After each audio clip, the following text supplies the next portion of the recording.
Now, back to your friends, Don and Gino. Joining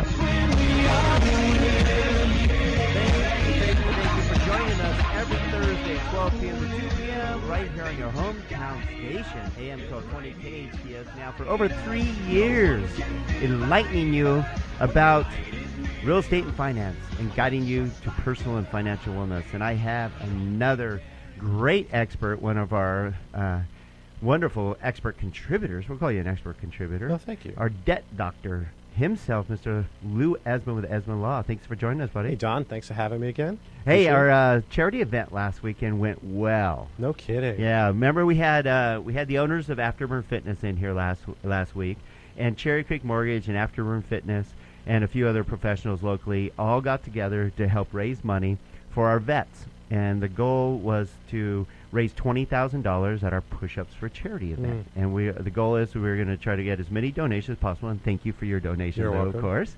And we had 90 seconds to do as many push-ups as we can. And it's basically like kind of a walk-a-thon. As many, you could pledge as much as you want or pledge a certain amount per push-up. And our goal was $20,000 with Shannon Fosno behind the wheel, as well as Tony and Allison Velasco from Afterburn Fitness. And so many others, Scott Houlihan, and so many great people.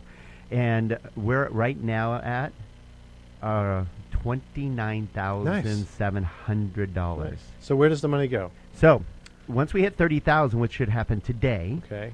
they recognize they'll go out and research out, and they'll find a wounded vet and put him in a home within 90 miles of us, mortgage-free. Okay, so are you working in coordination with Habitat for Heroes that's being built here? There's a bunch of groups that basically all pool their monies together. And that's where the subsidies come from. Cool. Of course, you can't get a home for $30,000. But there's a lot of different organizations that come together to help out vets across the nation. And every time we are able to raise $30,000, I'm sure they raise a certain amount as well. And it's a combination of 4 or 5 different groups. And ours is the bootcampaign.com. Right. The Push-Ups for Charity was just the particular event that has worked out nationally. And what's nice is our group, Lou, #1 in the nation. Very good. For donations. Nice. By $10,000. Nice. Woo! So, yeah, there's a bunch of them. And you have some fun stuff coming up, huh, Yeah, we Mr. do. Rotary? We're the Santa Clarita Valley Rotary Club and the Sunrise Rotary Club. We're having a raffle. Their raffle tickets are $10 each, 12 for 100, and these will be drawn at our annual July 4th pancake breakfast. And the winner will have access to a 4,200 square foot, 5-bedroom Can't wait. house in Maui. Maui. I love Maui. Love Maui. Maui. So this is to raise money for the Rotary clubs of Santa Clarita, the Sunrise Club and the Afternoon Club. How can someone purchase tickets then? Because I have my couple right here. You have your two. Yes, Shannon's got a couple. I know Furman. We're all in. Gino got a couple. All right. Okay. Contact me, get a hold of me, or our illustrious Steve Korn, who's president of the Rotary Club this year. I know. How about that with Newhall Escrow, one of our other co-hosts for the show, and a member of APRG. And I'll be president in 2015, 2016. Oh, they brought you in. Huh?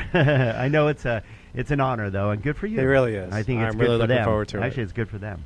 Yeah. Because you're a very, very organized individual and always have the right thought process in giving back, which is you have to give back. Yeah. So this is good. This will go into our own local foundation. Our foundation gives out thousands of dollars to local charities. The money sits in the foundation, and we pay out from the interest alone. And we've been doing this now for I think about 40 years now. Wow. So it's good. It's a good deal. And Rotary is a good organization. Most people don't realize it, but for Rotary, polio would not be nearly eradicated in the world. That's it. I did not know that. Yeah, for every dollar raised into the foundation, the Bill and Melinda Gates Foundation matches it. And so Rotary is marching forward, and it's eradicated in all, I think, but 2 countries now, and hopefully polio will be eradicated. Who would have thought that word even gets brought up anymore? You know, it does, and of course, you know, we grew up without seeing it, but I remember as a kid seeing people who had polio, It's a horrific disease. It's a debilitating disease that affects a person's life, their entire life, and we should never have to see it in this country ever again. I agree.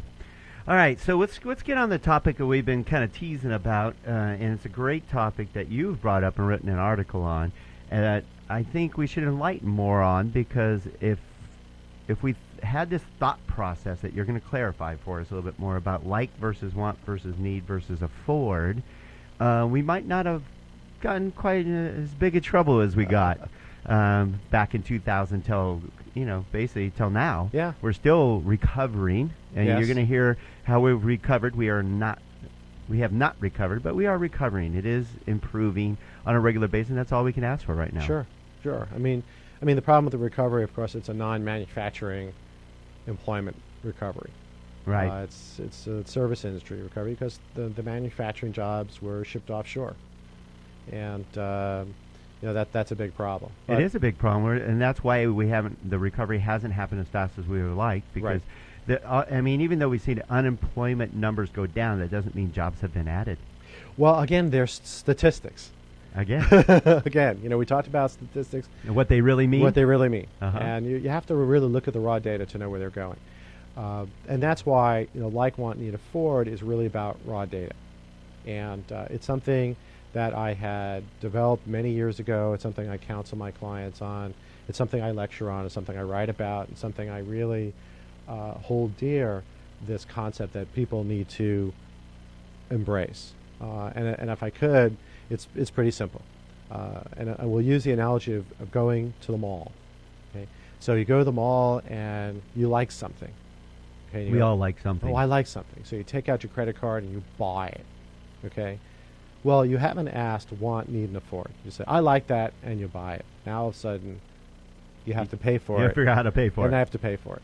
So the next question to ask is, well, do I want that? Well, that's easy. Like, want, they kind of go hand in hand. And so then you say, well, I want that, and I buy it. The next question is, do I need that? Oh, I already have 12 pairs of shoes. Do I need a 13th pair of shoes? Don't ask Shannon. Well, she still has days left in the month. No doubt. So, like, want, need. Do I need another pair of shoes? Yes or no? And now you're all of a sudden testing your own honesty. Right. Okay. And the final one is afford. Okay. And can you afford it? Do you have savings? Do you have retirement? Have you paid for all your essentials? Do you have debt? That last question, afford, is the true test of internal honesty.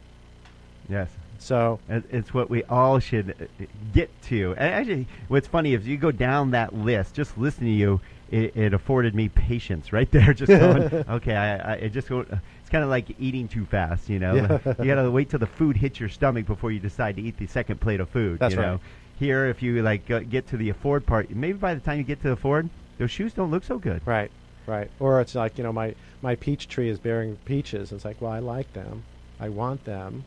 Well, I kind of need something in my stomach right now, but I can't afford to have that because it's going to blow out my sugar level. So these are things that all of us should really think about, and take the time and initiative, because also getting to afford will also eliminate the other thing that there's called buyer's remorse. Right. You shouldn't have bought it. Right. Therefore, you're guilty about buying it. Right. There goes the pleasure of buying it. And this applies in a lot of things. And you're seeing this with people buying homes and mortgages. Because we talked about this earlier, affordability.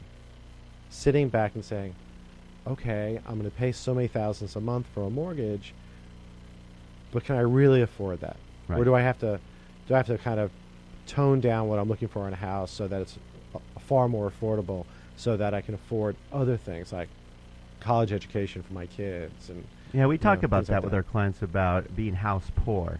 So let's stick around, Lou. I'd love us to talk a little bit. We'll fine tune a little bit more about need, want, want, need, and afford, as well as what's going on in the housing market with Lou Esbin's little spin on things. I love hearing about it. When we come back to the Don and Gino Show, we'll be right back.